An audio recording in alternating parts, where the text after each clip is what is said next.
পিছে কন্যা সন্তানটি কেই নম্বৰৰ সেই কথা জানিলে আপোনাৰ চকু কপালত উঠিব। এই মহিলাগৰাকীৰ 2 বৰ জীয়ৰী ইতিমধ্যেই বিয়া দিলে। 2গৰাকীৰে আছে 1 কোটিকৈ সন্তান। কিন্তু নাতিৰ মুখ দেখা আইতাই আকৌ জন্ম দিলে এটি কন্যা সন্তান। নগৰবেৰাৰ 1 নং টোপামাৰী গাঁৱৰ ঘোঁৰা গাড়ী চালক দুলা মিয়াৰ এইটো 8 নম্বৰৰ সন্তান।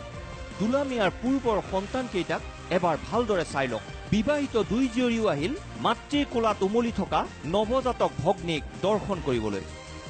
এইবাৰ বোলক 1 নং টোপামাৰীৰে দুলা মিয়াৰ ঘৰৰ কাষৰ আন এঘৰলৈ। এওঁ নায়েব আলী। এখেতে আকৌ এটা ৰেকৰ্ড গঢ়িছে।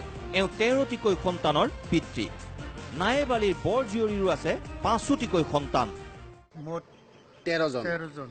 এতিয়া ছোৱালী কেইজনী বিয়া দিছে আপুনি? 2জন বিয়া দিছে। 2জনী বিয়া দিছে। এতিয়া সিহঁতৰ ল'ৰা ছোৱালী কিমান? খালি আপি 5জন। ছোৱালী 5জনী? 5জন ছোৱালী।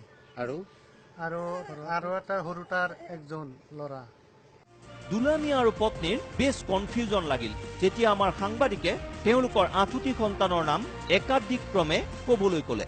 আপোনাৰ সন্তানৰ নামকেইটা কওকচোন। প্ৰথমৰ পৰা। সুখজান। হয়। নুৰজান। সুখজান। 3 নম্বৰটোৰ নাম কি আছিল দাদা? 3 নম্বৰটো সুখজান। নাম আছে সুখজান। তাৰপিছত তাৰপিছত আপোনাৰ নিজৰ মনত নাই নেকি বেলেগে কৈ থাকিব লাগে? আৰু এয়া মাত্ৰ 2টা উদাহৰণ। চৰকাৰৰ পৰিয়াল পৰিকল্পনা আঁচনি এক অৰ্থত যে ফুটুকাৰ ফেনত পৰিণত হৈছে নগৰবেৰাৰ এই দৃশ্যই প্ৰমাণ কৰিছে। কিন্তু ইয়াৰ বাবে দায়ী কোন? 8টিকৈ সন্তান জন্ম দিয়া এই পৰিয়ালটোৰ ওপৰত পৰা নাই শিক্ষাৰ পোহৰ। জন্ম নিয়ন্ত্ৰণৰ ক্ষেত্ৰত ল'ব লগা সাৱধানতাসমূহৰ বিষয়ে সজাগ নহয় এইসকল লোক, যাৰ বাবে জনবিস্ফোৰণৰ এনে ভয়ানক ছবি। এইটোতো কমেই হ'ল, 18টালৈকে আছে। ক'ত আছে? এই আমাৰ প্ৰতিবেশীয়ে হয় আপোনাৰ গাঁৱতে।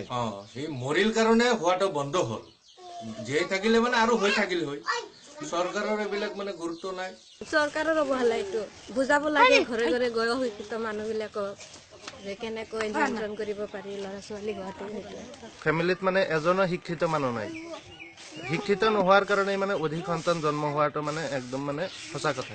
এনেবোৰ অঞ্চলত চিকিৎসা সেৱা বিচৰা আৰু পৰ্বতত কাছৰ কণী বিচৰা একেই কথা। এইদৰে ৰোগী কণা হয় ভাঙি কৰি। এই মহিলাগৰাকীয়ে 8টি সন্তান জন্ম দিছে পদপথৰ ওপৰত। তাৰ পিছতে আকৌ শৰীৰত ৰক্তহীনতা। আশা কৰ্মীৰো স্পষ্ট কথা, এওঁলোকক সজাগ কৰাৰ সময় আহিছে। আমি আশা হিচাপে যিখিনি দায়িত্ব পালন কৰি আছো সেইবিলাক গাঁৱৰ এইবিলাক শুনি নাপায়, বুজি নাপায়। মই বাৰ কৈয়ে থাকো।